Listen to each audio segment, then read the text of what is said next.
ny mofinaina isan'andro atolotry ny mpitandrina rakotina valina maoly.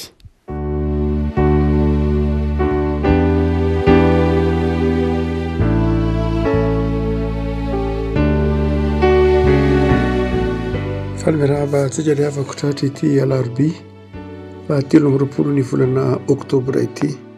Ny mofinaina voalahatra ho antsika ry havako dia ny boky Joba.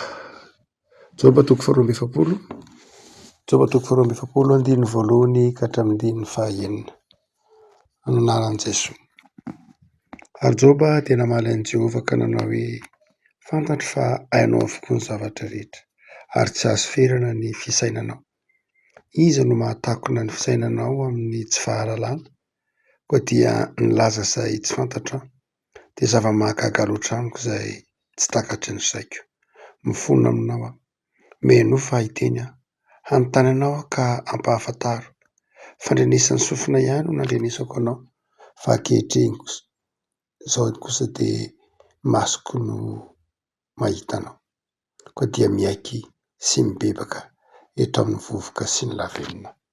Ray masino manamasinana ny fahamarinana ny teninao fahamarinana. Amen.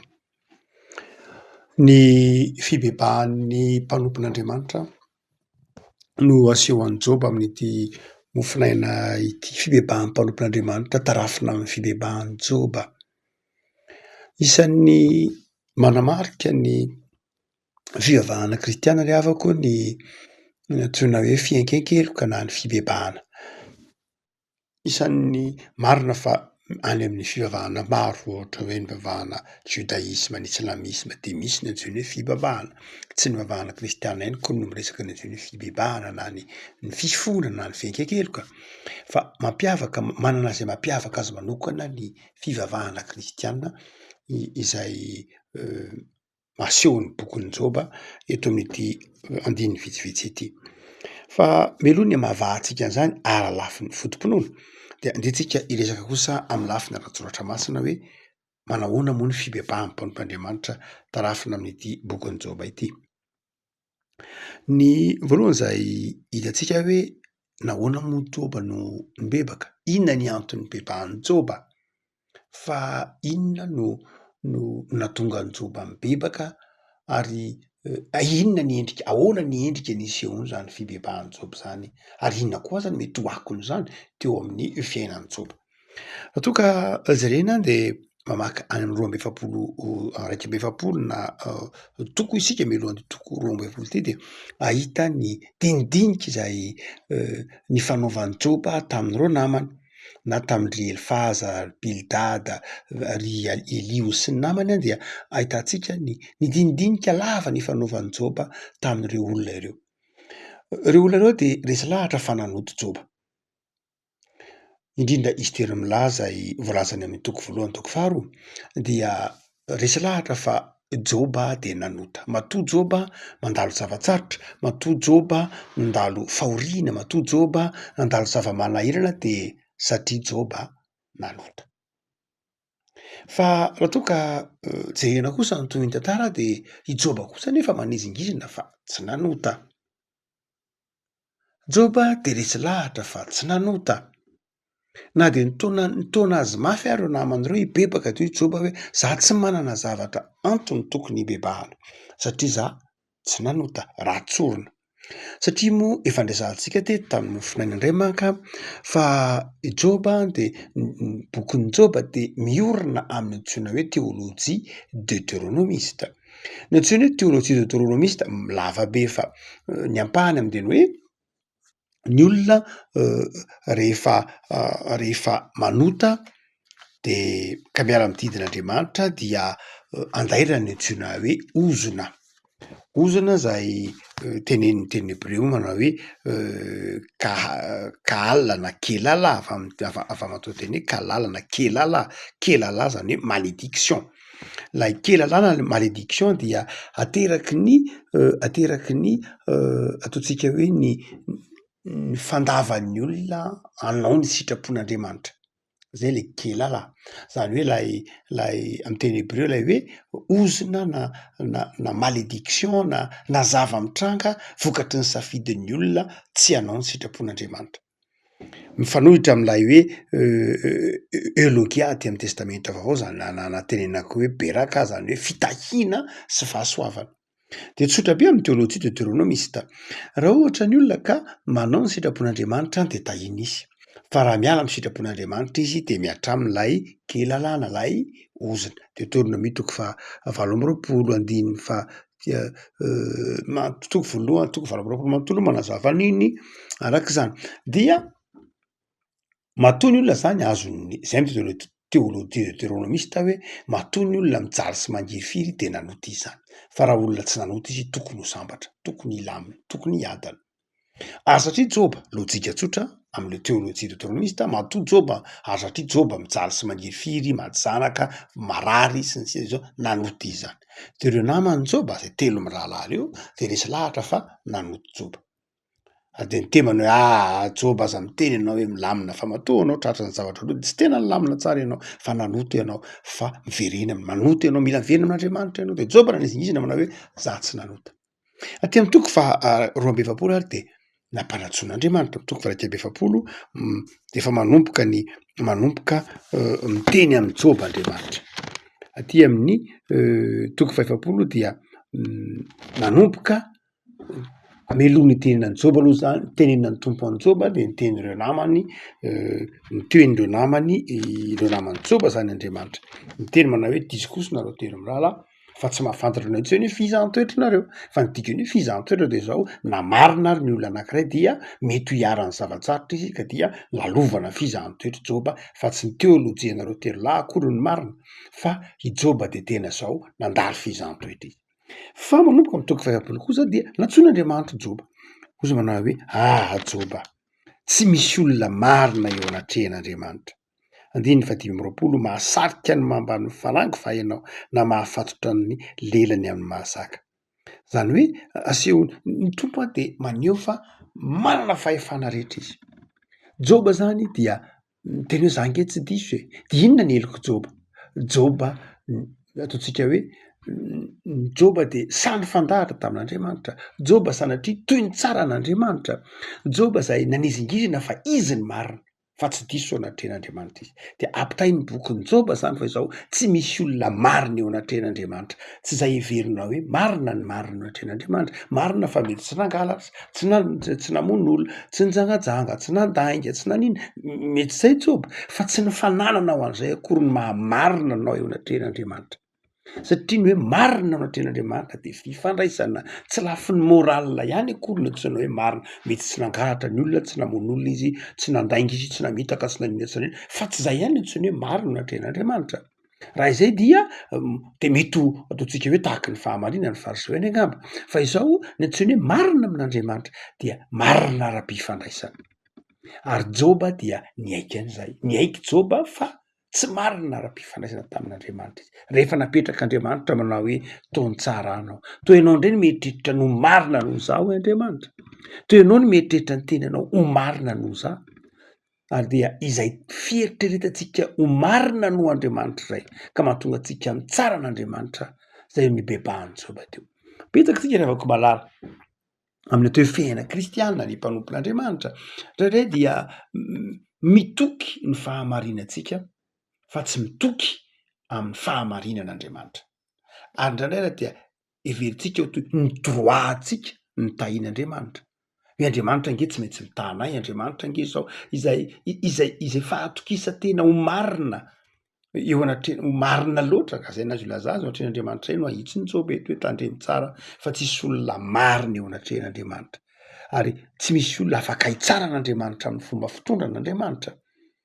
Tsy afaka mitsara an'Andriamanitra isika. Andriamanitra endry, Andriamanitra mahafantatra ny zavatra momba antsika, Andriamanitra mahafantatra ny zavatra rehetra momba antsika. Afaka malala mibebaka Joba eto. Mibebaka izy satria nitsara an'Andriamanitra. Mibebaka izy satria nihevitena ho tsara noho ny hafa azy. Mibebaka izy satria resy lahatra fa tsy manana le tena marina ara-pifandraisana amin'Andriamanitra. Rehavako ohatsika miteny hoe ara-potom-pinoana. Martin Luther raha niresaka momba ny antsoina hoe réforme momba fanitsim-pivavahana dia nanazava imbetsaka fa ny fiainana kristianina de fibebahana isan'andro. Ny fiainana kristianina de fanamarinana isan'andro. Isan'andro ny olona no mibebaka ary isan'andro ny olona no amarinina. Matontompo ny teny manao hoe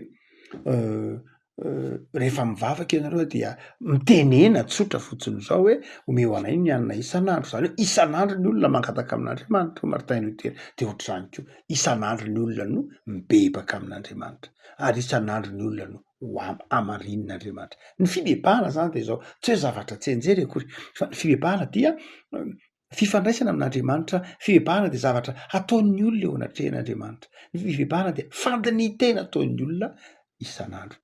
Rehavako malala manana zavatra hibebahana amin'Andriamanitra isan'andro isika.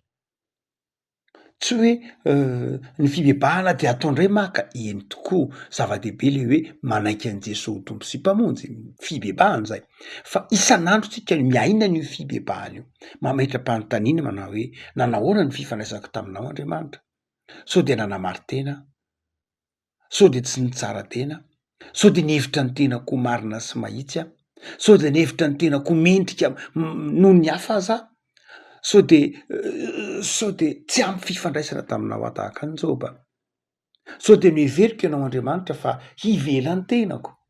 Sao de heveriko ianao Andriamanitra fa hivela ny tenako, tsy mahita ny fahoriako, tsy mahita ny fiainako? Sao de noheveriko ianao Andriamanitra fa nanary aho? Sao de heveriko ianao Andriamanitra fa tsy nijery aho? Sao de tsaraiko ianao Andriamanitra fa nanary aho, tsy nijery aho? Sao de heveriko ianao Andriamanitra fa sanatria mikapokary tsy veriko tsy tsara akory aho? Zany dia nibebahany Joba rehavako. Antia izany toe-javatra zany no tiany Joba ho takarintsika hoe ny mpanompon'Andriamanitra de mibebaka isan'andro. Ny mpanompon'Andriamanitra tia hitakian'Andriamanitra fandiniteny. Fa ny faharoa lehibe zay asehony tedijy ohatra masina ity dia hoy Joba aminy hoe miaiky sy mibebaka eto amin'ny vovoka sy ny lavenina. Lay vovoka sy ny lavenina zay toerana nipetrahan'ny Joba io, toeram-pisaonana. Ny fibebahana dia midika fanafoana-tena, midika fanetretena eo amin'ny vovoka sy ny lavenina. Ny fiankenkeloka dia tsy zavatra tsy enjery akory, tsy mpilia-vava akory, fa ny fiankenkeloka sy ny fibebahana de fanekena ho tsinotsinona mihitsy ary. Fanekena ho tsinotsinona eo anatrehan'ny famindrampon'Andriamanitra, eo anatrehan'ny fahasoavan'Andriamanitra, eo anatrehan'ny fitiavan'Andriamanitra, de miaikeloka hoe miaiky atompo eto amin'ity vovoka sy lavenina ity. Ny dikany hoe vovoka sy lavenina de zao, eo amin'ny vovoka sy lavenina de manaiky ho toy ny vovoka sy ny lavenina mihitsy. Zany hoe manaiky ho tsinotsinona. Raha jerena amin'ny lafin'ny kristoloha zany hoe manaiky ho toy lay vovoka sy lavenina zay midika toy ny fahafatesana. De toy ny midika manao hoe ny dikan'lay fibebahana zany amiteny hoe vovoka sy ny lavenina jerena amin'ny lafiny eo am' Jesosy Kristy to miteny hoe manaiky toy ny niara-mafy tamin'ny Kristy tao amin'ny hazo-fijaliana. Manaraka ny teolojia am' Paoly manao hoe nombona niaraka tamin'ny Kristy tamin'ny hazo-fijaliana, voaomby niaraka tamin'ny Kristy tamin'ny hazo-fijaliana, lay hoe eo amin'ny vovoka sy ny lavenina, de midika manao hoe toy ny niaraka nombona tamin'ny Kristy tao amin'ny hazo-fijaliana. Paoly manazava an'io ao amin'ny Galatiana, manazava an'io koa izy tsy ao amin'ny Romanina ihany, manazava an'io amin'ny Galatiana manao hoe za de efa mitondra ny fahafatesan'ny Kristy eo amin'ny tena. Manazava an'io koa izy any amin'ny Korintiana fa mitondra ny fahafatesan'ny Kristy amin'ny tenanay, amin'ny nofonay, amin'ny fiainanay isan'andro zay. Ka le vovoka sy ny lavenina zany raha jerena am'izay teolojiany Paoly zay na amin'ny Testamenta avao de ny hoe toy ny nandray ny fahafatesan'ny Kristy. Ny fibebahana le vovoka sy lavenina de toy ny nandray ny fahafatesan'ny Kristy. Ho fahafatesako aho, nanaiky niara-maty tamin'ny Kristy mba hitsangana ho velona indray, mba hanana fiainana vaovao indray, satria zay niara-maty tamin'ny Kristy na eo amin'ny vovoka sy ny lavenina hoy Joba, izay niara-maty tamin'ny Kristy, niara-nalevina tamin'ny Kristy io Paoly Romanina toko fahaenina andininy fahatelo sy ny manaraka na andininy fahafito, izay rehetra niara-maty tamin'ny Kristy de niara-natsangana tamin'ny Kristy. Re avako lay fibebahan Joba zany ety zao faneketsika handray an Jesoa, fanetsitsika hiara-maty amin'ny Kristy. Ary hoy Paoly manao inona moa le miara-maty amin'ny Kristy? Manombo ny nofony sy ny filany amin'ny hazo fijalian'i Kristy. Lay nofo, inona moa lay nofo? Inona lay nofo Paoly? Lay mampanota anao, lay nofo mampanota, lay nofo mitona ny olona hiala amin'Andriamanitra, lay nofo zay mitona ny olona hanompo ny filany. Iny lay nombona tamin'ny hazo fijaliana ao Paoly. De izao tonga ary tsy ny nofo ihany fa tsy ny nofo ihany. Lay chair hoy nareo amin'ny teny frantsay, tsy lay nofo ihany, lay sarx amin'ny teny grika, tsy lay nofo iny ihany nombona tao amin'ny hazo fijaliana fa ny vinavina-piainana, ny nofinofy, ny vision, ny zavatra ilaina. Hoy Paoly manao hoe ny filana, tsy lay nofo ankehitriny ihany fa lay zavatra mety ho ilaina, ny filana maro samihafa de nombona tamin'ny hazo fijaliana. Zay le hoe miaraka nombona tamin'ny Kristy. Raha jerena amin'ny bokin'ny Joba de ny hoe eo amin'ny vovoka sy ny lavena. Avako malala ny fibebahan'ny kristianina zany de zao fanekena diso, fikekeloka ho tsinitsinina eo anatrehan'ny hazo fijalian'i Kristy, eo anatrehan'ny famindrampon'Andriamanitra ao amin'ny Kristy Jesoa. Hoy manao hoe inona ny bebahan'i Joba? Inona ny endrika nisehony lay fibebahan'i Joba? Fibebahan'ny mpanompoandriamanitra hitantsika tamin'ilay fanontaniana teo. Fa ny fahatelo sady farany, inona kay no niteraka ny fibebahan'i Joba? Dia izy manao hoe fandrenesany sofina ihany nandrenesako anao, fa ankehitriny kosa teny masoko mahita anao. Zany hoe eo lay itsika de niresaka amin'ny ity volana oktobra ity, niresaka ny maha protestanta, ny sola scriptura, ny sola fidei, ny sola gratia, de mirafitra ao anatin'ity teny ity hoe ny fandrenesan'ny sofiko ihany. Ny fandrenesan'ny sofina ihany nandrenesako anao, fa ankehitriny kosa teny masoko mahita anao. Zany hoe inona ny natonga ny Joba mibebaka? Ny fiaonany tamin'Andriamanitra, ny fiaonany tamin'Andriamanitra, ny fiaonany tamin'ny tenin'Andriamanitra, ny fiaonany tamin'ny tompo tamin'ny alalan'ny sakramenta, ny fiaonany tamin'ny tompo tamin'ny alalan'ny toroteny, ny fiaonany tamin'ny tompo tamin'ny alalan'ny fampianarana, ny fiaonany tamin'ny tompo tamin'ny asan'ny fanamasina. Zay ny natonga ny Joba mibebaka. Nahatonga ny Joba mibebaka tsy ny teolojia lavabe nisy telo mirahalahy akory, fa tsy ny fandaharan-teny ilio tsara de tsara akory nahatonga ny Joba mibebaka, fa noho ny fahasoavan'Andriamanitra. Andriamanitra nanaiky ny resaka ny teny nanatona ny Joba. Ary zay mahatonga antsika manao hoe ny mahatonga ny olona mibebaka de tsy asan'olombelona akory. Ny fibebahan'ny olona tsy vokatry ny asan'ny olombelona, fa ny fibebahan'ny Joba de zao ateraky ny fiorana tamin'Andriamanitra. An'Andriamanitra ny fotoana iorana amin'ny mpanompon'Andriamanitra ka mahatonga ny olona mibebaka. Tahaka ny Paoly teny an-dasan'ny Damaskosy. Paoly teny an-dalan'ny Damaskosy de ny tompon'ny fotoana ka nahatonga ny Paoly mibebaka.